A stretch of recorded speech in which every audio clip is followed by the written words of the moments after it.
tarix müəllimələri gəlir yanıma ağlıya yayda ki, qurban olum, məni öyrət ki, mən Azərbaycan tarixini keçə bilməyəcəm, necə? Siz heç danışa bilmirsiniz. Bilirsən nə baş verir? Mərkəzdə olan məktəb, mən bu prosesin şahidiyəm. Mərkəzdə olan məktəb pilot layihəsi olaraq Google-dan tərcümə elətdirir, mətnləri dı oxuyur, uşaqlar əzbərləyir dı. Sən nə danışırsan? Kömək edirlər və axırda nə baş verir? Deyirlər ki, pilotdan layihə keçdi. Hamı da belə eləyəcək. Bundan sonra ədəbiyyat da olacaq. Bilirsən nə olacaq? 10 il sonra biz bədbəxt millətin nümayəndələri olacaq. Öz dilini bilməyən, tarixini bilməyən, ədəbiyyatını bilməyən. Bunu mu istəyirik? Ananı mı qınayım? Kimi qınayım? Ananı.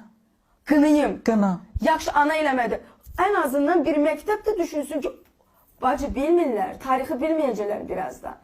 Ədəbiyyatı da bilməyəcəklər. Nəsimini Azərbaycan dilində niyazini oxumağı razıyam.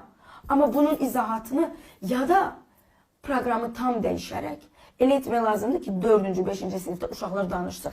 Danışmırlar eləyirəm. Məktəb eləyə bilməz bunu. Elə bilər. Eləyə bilməz. Əgər həftədə 2 dəfə Azərbaycan dili Hər gün tədris olsun. olunursa, Hər gün olsun. okey, artırmaq lazımdır. Amma bax, Hər gün olsun. münasibət Oynayaraq başqadır. olsun. Münasibət başqadır. Münasibət başqadır. Onlar hesab eləyirlər ki, yenə deyirəm, təkrar eləyirəm. Rusca danışmaq elitarlığın nümayəndəsidir. Artıq elə deyil. Artıq bilsən nədir? Hə, okey. Artıq onlarda qorxu var. Əslində, Başa düşürlər ki, Azərbaycan dili çox əslində alır. elə deyil. İndi bu dönüş var ha. Biz başlayanda, məsəl üçün mən televiziyaya gələndə 98-də gəlmişəm də və mən Azərbaycanca çətin danışırdım. Ləhcə ilə danışırdım bir və Azərbaycanca tam olaraq fikirlərimi ifadə edə bilmirdim. Çünki mən Rusiyada böyümüşdüm. Mən onu sonradan yavaş-yavaş danışdım. Məndə düzəldi hər şey. Amma mən Azərbaycan dilli çevrədəydim ha.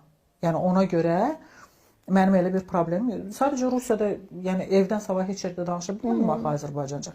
Mənim problemim o idi. O dövrdə insanlar Rus sektorundan çıxardıb övladını verirdi Azərbaycan sektoruna. İndi tərsini görürük biz. Ulveroçka, mənim yanıma uşaqlar gəlirdi natiqliyə.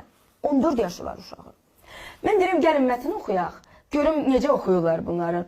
Diksiyası, tembri, səsi filanı. Rus deyirəm, hansı dildə oxuyursun? Deyir, Rus dilində. Qoymuşam Rus dilində mətn, oxuya bilmədi. 14 yaşı var, oxuya bilmədi. Dedim, bəlkə Azərbaycan dilində deyir, hə, qoyun. Azərbaycan dilində qoydum, oxuya bilmədi. Nə, ikisindən də yarım yamalaq. Bədbəxt milləti. Mən ona görə deyirəm, birincisi, özünə hörmət edən ilk